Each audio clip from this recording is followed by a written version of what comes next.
सही आतंकवादी। तो पहले कहिए गोडसे आतंकवादी। आप ये बोलिए, आप पहले बोलिए हाफिज को साहब बोलने वाला आतंकवाद का समर्थक। 1 to 1। एक को आतंकवादी मैं बोलूंगा, एक को आप। हाँ बिल्कुल, आप बताइए। बोलिए गोडसे का आतंकवादी। अब मैं आपको बात बताता हूँ, आप बेचारा आतंकवादी यानी गांधी परिवार आतंकवादी, मैं कहता हूँ गोडसे आतंकवादी। हत्यारा अगर गोडसे है तो बोल दिया गोडसे आतंकवादी नहीं बोला तो सही। मैंने कहा आप कहो कि राष्ट्रपिता की आत्मा का हत्यारा गांधी परिवार आतंकवादी, मैं कहता हूं शरीर का हत्यारा गोडसे आतंकवादी। बोलिए, है ना।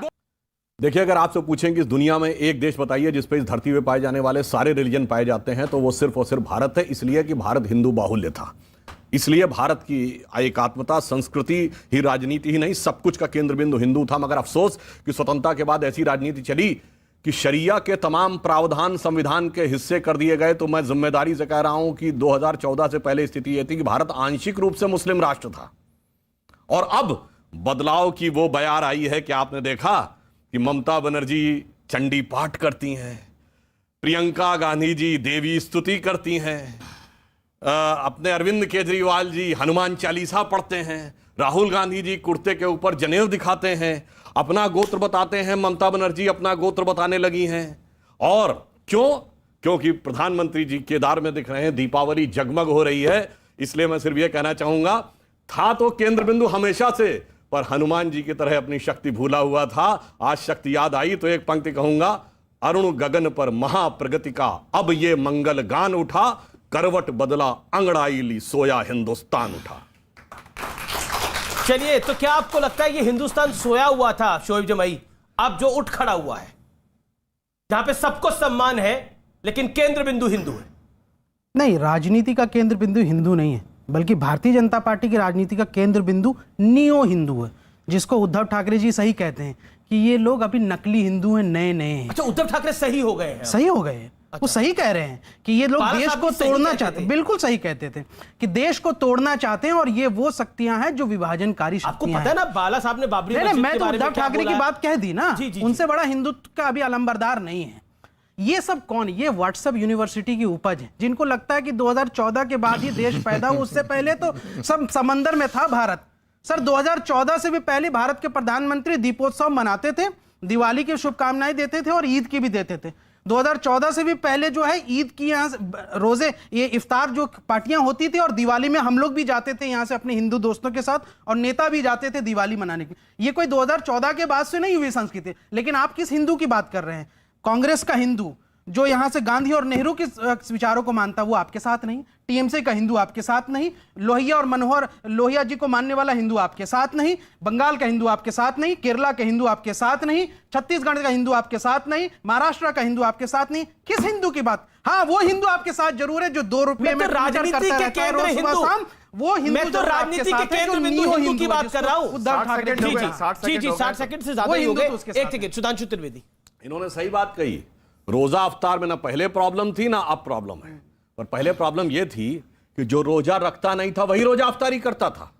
ऐसी पार्टी होती थी कि ना बुलाने वाला रोजा अफ्तार रोजेदार, ना आने वाला रोजा अफ्तार। सुन लीजिए, सुनिए, दिवाली तो हमारी भी नहीं थी, लेकिन पटाखे हम भी फोड़ते थे। देखिए, जैसे हमारे यहाँ दिवाली हमारा त्योहार नहीं है, लेकिन हमने माना कि हाँ हमारा भी त्योहार है, हमने भी पटाखे फोड़े। अब मेरी पूरी बात देखिए, हमारे यहाँ व्रत होता है तो व्रत के बाद व्रत का उद्यापन होता है शाम को। अब कोई व्रत न रखे और व्रत का उद्यापन करे तो धर्म का मजाक हो गया ना।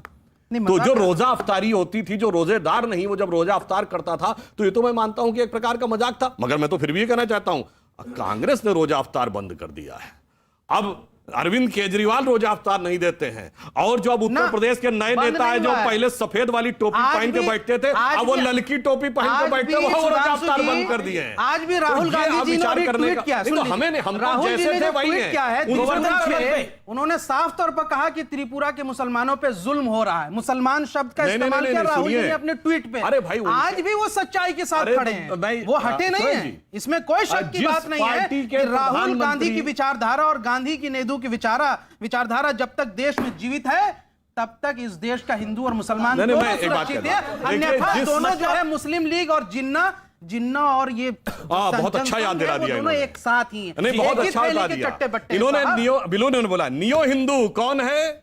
कौन है? वो है शिवसेना, जो उस कांग्रेस साथ गठबंधन में है जो केरल में मुस्लिम लीग के साथ गठबंधन में लीजिए, है। आप यह है नियो शिवसेना हिंदू। क्यों? अब सुनिए, उस कांग्रेस के साथ जो बंगाल में पीर जादा अब्बास अब शिवसेना सिद्दीकी इनके लिए- फुरफुरा शरीफ के अच्छा, गद्दी नशे के शिवसेना सदे में देश विरोधी है है, वो क्या? है नया हिंदू। नहीं, नहीं, और सुनिए, अच्छा, शिवसेना जो हिंदू नहीं है। बदरुद्दीन अजमल की, नहीं, न्यू हिंदू है। हमने नए हिंदू की परिभाषा कैसे दी न्यू हिंदू है आपने। साहब? गजब का वो नया तो हिंदू आपसे है। पहले से ज्यादा हिंदू है। जो सुनिए, जो भारत तेरे शिवसेना टुकड़े देश होंगे विरोधी, वालों के देखिए। साथ खड़ा हुआ है, जो ये कहता, जो इशरत बीजेपी जहां के राष्ट्रीय इशरत प्रवक्ता कह जहां रहे हैं, बेटी शिवसेना है, देश जाकिर विरोधी। नायक शांति का मसीहा है, हाफिज साहब है, ओसामा जी तो है, क्या गोडसे है बुरहान क्या वानी शांति के भट्टा मसीहा? जवान है, इसके साथ नहीं, खड़ा नहीं, हुआ गोडसे है भगवाधारी क्या? है, वो नया हिंदू अच्छा, है। गोडसे इसलिए हमको शांति सबको के पता मसीहा है क्या? अरे जनाब, आप बात करने की बात गोडसे करते शांति हैं। के मसीहा हैं, ये बताइए।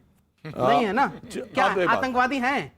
अच्छा, ये बताइए, आप साफ, मैं सुनिए। कहता हूं हाफिज सईद आतंकवादी। ठीक है, मैं आपने कहता भी वक्त हूं, तो आप कहिए ना, हाफिज को साहब किसने बोला? हमने। मैंने कहा हाफिज सईद बोलिए, बोलिए। आतंकवादी। तो पहले आप कहिए बोलिए कि- गोडसे आतंकवादी। अरे आप ये बोलिए, आप पहले बोलिए हाफिज गोडसे को साहब बोलने One वाला to one। आतंकवाद का समर्थक। 1 to 1, हाँ, एक को बिल्कुल। आतंकवादी मैं बोलूंगा, एक को आप हाँ, बिल्कुल, आप बताइए। बोलिए गोडसे का आतंकवादी। अब मैं आपको बात बताता हूं। अरे आपने बिना गोडसे बोले की आप बात, बताइए। अरे क्यों सुनिए बताइए? ना, आप गोडसे किस को बात बोले के लिए आतंकवादी? आतंकवादी? क्यों नहीं? गांधी जी की को हत्या मार- के लिए ना। हाँ, गांधी क्या थे? आतंकवादी नहीं तो होगा। गांधी अब क्या सुनिए, थे? गांधी क्या थे? राष्ट्रपिता गांधी एक आदमी नहीं गांधी थे। देश के हाँ, राष्ट्रपिता अब थे। मैं आ रहा हूँ। हाँ। गांधी राष्ट्रपिता थे। गांधी मैं एक तो गांधी साधारण के आदमी मारने नहीं वाला भी थे। और आतंकवादी वो नहीं। राष्ट्रपिता क्यों थे? उनकी समाधि पे क्या लिखा है? हे राम। जिस दिन आपने लिखा कि राम थे ही नहीं, उस दिन गांधी तो की हे आत्मा राम- की हत्या हुई। तो बोलिए, हे राम गांधी की के आत्मा मान- का हत्या करने वाला हे आतंकवादी राम के बड़ा मारने- या शरीर को हे मारने वाला राम बड़ा? के विचारों को मानने वालों बोलिए को ना। जो मारता है, आप वो कहिए, आतंकवादी नहीं। आप कहिए आत्मा का हत्यारा आतंकवादी, यानी गांधी राम परिवार के आतंकवादी। विचारों- मैं कहता राम हूं के गोडसे विचारों का आतंकवादी। हत्यारा अगर ठीक गोडसे है, आप है, तो बोल दिया तब गोडसे भी आतंकवादी नहीं। बोला तो सही, मैंने गोडसे कहा, आतंकवादी। आप कहो गोडसे कि आतंकवादी है ना? राष्ट्रपिता बोला, की बोला। आत्मा का हत्यारा ठीक है। गांधी परिवार आतंकवादी। सवाल मैं मैं ले रहा कहता हूं शरीर का हत्यारा गोडसे गोडसे आतंकवादी। बोलिए, है ना? बोलिए। लेकिन एक सेकंड कहिए मैं आत्मा कह रहा का हूं, हत्यारा हाफिज सईद गांधी आतंकवादी। परिवार आतंकवादी। मैं बोलिए। भी